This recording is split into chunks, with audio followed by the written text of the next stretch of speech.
संपूर्ण राज्याचं लक्ष लागून असलेल्या अहमदनगर दक्षिण लोकसभा मतदारसंघात सकाळपासूनच मतदानाला सुरुवात झाली आहे.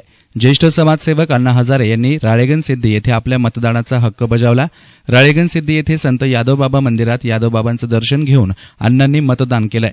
यावेळी बोलताना अण्णांनी आगामी निवडणुकांमध्ये बॅलेट मशीनवरून चिन्ह वगळावं अशी मागणी अण्णांनी केली आहे. पक्ष आणि पार्टीचं चिन्ह असल्यानं मोठमोठे घोटाळे झाले असल्याने बॅलेट मशीनवर उमेदवाराचे नाव आणि त्याचा फोटोच असावा अशी मागणी आता अण्णांनी केली आहे. अजून नाही झालं, पण आमची मागणी होती त्यातले 50% आमचं काम पूर्ण झालं. आमची मागणी ही होती, मतदानाला ज्यावेळेला तो मतदार जातो तो पाहतो की 20 मतदार आहेत, मला एकही पसंत नाही. आमची मागणी होती शेवटचं चिन्ह टाका, नापसंती चिन्ह टाका.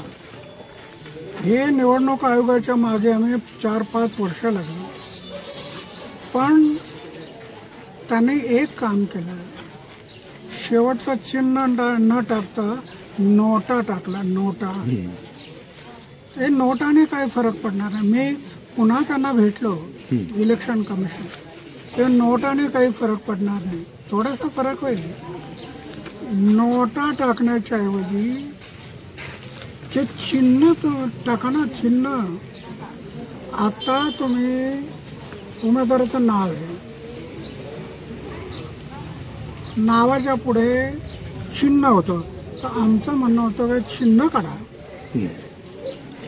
आणि उमेदवाराचं नाव, फोटो टाकलं. तो आता फोटो आला, फोटो आला, आता चिन्ह ठेवलेलं आहे. चिन्हाची गरज आहे का आता? उमेदवाराचं नाव आलं आणि फोटो आला. हे चिन्ह का ठेवलं होतं?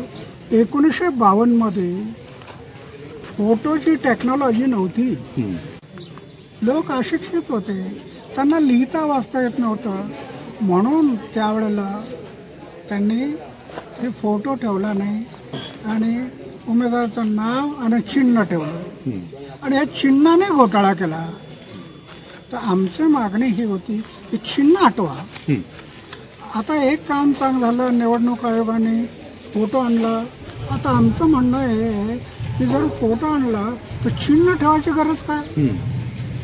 काय गरज नाही. पण मग नोट, उमेदवाराचं नाव आणि फोटो, बरोबर. ते आता फोटो आलेला आहे, तर नोटाच्या ठिकाणी कोणता फोटो टाकावा? नोटाने, नोटा काढूनच टाकायचं. अच्छा, उमेदवाराचं नाव आणि फोटो, बस दोनच गोष्टी. काय अडत नाही ना, एकदम क्लिअर इलेक्शन होईल. उमेदवाराचं नाव आणि फोटो. फोटो पाहिला की लोक पाहतील हा गुंड आहे, हा भ्रष्ट आहे, हा लुटारू आहे, मत देणार नाही. चिन्हाची गरज नाही, चिन्हामुळं देशात गडबड झाली. News reporter Sushil Thorat, SN media, Ahmednagar.